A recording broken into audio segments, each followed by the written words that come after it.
Hi, welcome back. I am glad you are here to learn a little bit more about the BioTechBuilder curriculum. I thought this time we could cover laboratory notebook keeping, and that is part of the BioTechBuilder curriculum in the lab skills portion. I thought it would be good to cover because I've had a couple of requests asking how do we teach laboratory notebook keeping, and also because the ideas come up again in later modules, especially applications around biomanufacturing for SOP and documentation and batch records. And those are directly tested on the BCSI microcredentialing. So I am going to use the procedure that was associated with the micropipette accuracy test that we did in the last video. And I'm going to show you how I set up my laboratory notebook, record my data, and then evaluate it using the rubric that we have in the lab skills module for notebook keeping. So let's get started. So here we are at the title page for the Lab Skills module. Within the topic of building a solid foundation, keeping a laboratory notebook is actually the fourth of the 5 lessons. So within this lesson, there is an introduction, which includes a pre-lab quiz, then some information about keeping a laboratory notebook, and then the students get to try to do a laboratory notebook entry of their own. As a wrap-up activity, there is a peer review and a homework for the students to follow. And the goal is that by the end of this lesson, the students are going to be able to identify common sections of a laboratory protocol, be able to put a laboratory notebook entry into the notebook of their own, and also we reinforce the idea of conversion between mass and moles using molar mass.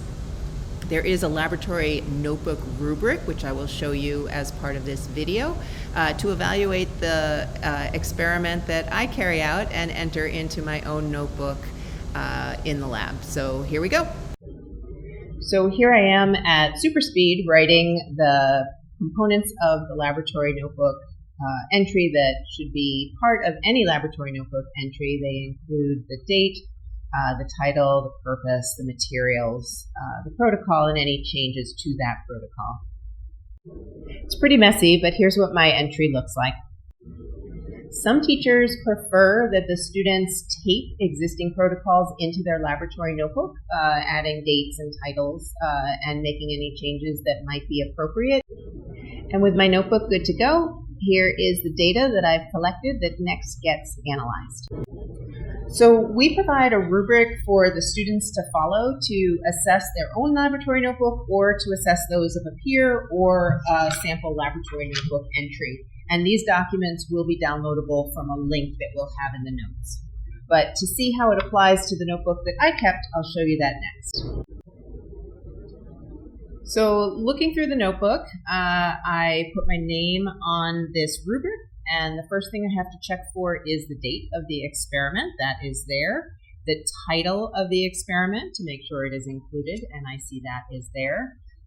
Then there should be a brief statement of purpose, asking if the statement of purpose is concise. Then a list of the protocol, including materials. The protocols can be taped and secure, and changes need to be noted. That seems correct. Then I flip the page and I see that all the results are there in a table. The table is found in the notebook, but it says the heading and descriptions of the table are missing. And so for that one, we will just get a check, not a check plus. Calculations are on the next page. It doesn't really matter that there's a big cross out there, but the calculations are all present.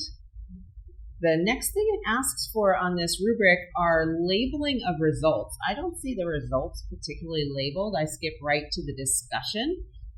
The discussion seems like it is present and more relevant in this case.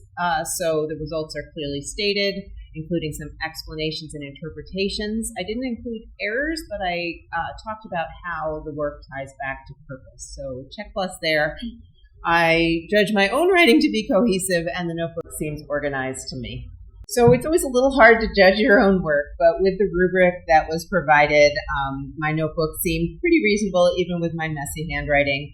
A couple of crossouts, 1 or 2 things perhaps missing, and hopefully the students will learn good notebook keeping habits throughout all the BioTechBuilder curriculum. As I say, this one ties to future experiments that we do within the applications module around biomanufacturing, where we look at standard operating procedures and batch records, all good habits that we have to start when we build the lab skills portion of BioTechBuilder.